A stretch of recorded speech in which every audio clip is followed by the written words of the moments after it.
Good day. This is HJT Views on current affairs. The topic that we are going to discuss today is the topic of the Russia-Ukraine war and what are the lessons that are emerging from whatever is happening. It is not my intent to talk about the war. It is not my intent to talk about who is right, who is wrong. It is not my intent to talk about loss of lives, loss of property. But the intent of this talk is to focus on the events that have led up to this scenario where a large country, large powerful country, decides to redraw borders and just walk into another country with all the power of armaments that it has. Whether it is confronted, not confronted, how long the confrontation will last is not the issue of this talk. The issue of this talk is how did all this happen? What was the trigger that generated the events that we are living through today? And what are the lessons that we need to draw from the same for future political, strategic discourse and behavior? The first and most important lesson that should be drawn from the Russia Ukraine confrontation is that a small nation must not give up its deterrence power. Ukraine, under a lot of hand twisting from the USA and Europe, gave up its nuclear deterrence on the promise that they will always be protected by NATO. The consequence of it is that they no longer have the nuclear deterrent that they had once upon a time. For this, the Russians will be ever grateful because they had no reason to worry when they walked into Ukraine some days back. So lesson number one, don't expect anyone to fight your battles. You have to fight your own battles. That's lesson number one. Two, the importance of leadership. Europe has a divided leadership. Whatever one says, Europeans for the last 40, 50 years have not spent adequately on their own defense. Their spending has happened at the USA level. While it is nice to talk about NATO as the North Atlantic Treaty Organization, etc., the biggest mistake NATO made was to try to expand their members by coming right next to Russia when they approached Ukraine. The moment they did that, they gave the Russians an opportunity of saying that you all are taking aggressive steps and aggressive posturing from the president of Russia started. Consequence of all that posturing we are seeing today. NATO should never have encouraged Ukraine into attempting to become a member of the NATO and giving Ukraine a false sense of comfort that you will be protected. As of today, that sense of comfort is completely artificial and is not helping Ukraine. As I said, one does not know what the future brings, because nations fight.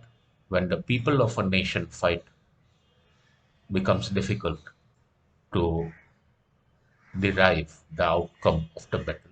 And the Ukrainians, whatever one may say about it, are fighting. So while you have a very, very weak leadership in the president of the USA, you have a divided leadership in the EU, you have a very strong leader in Russia who wants to bring Russia back in some ways to the times of the USSR, where countries under their control acted entirely as per the desires of Moscow. This is Putin's game, and the first move on the chessboard he has done through his attack on the Ukraine. Third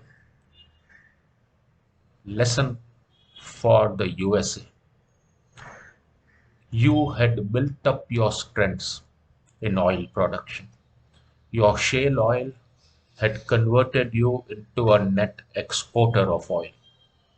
You chose to give that away under the complaints of the green ayatollahs. You gave it away. Today, your oil capacity is in shambles and you are exposed to oil shortage. The lesson is look after your interests, look after your strategic interests, build your own strengths internally. Don't get so carried away by this climate change, etc., that you weaken your own country. What the green ayatollahs did was to weaken their country. What will be the consequence of this over a period of time?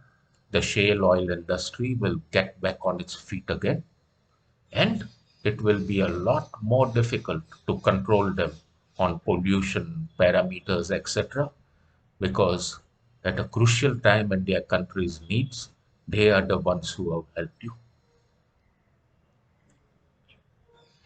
Lesson for India. It's very hard to say it, and it's unfair also to a small country like Ukraine, what I am going to say. But let us understand the voting pattern of Ukraine in the UN. Ukraine has always voted against India. Always.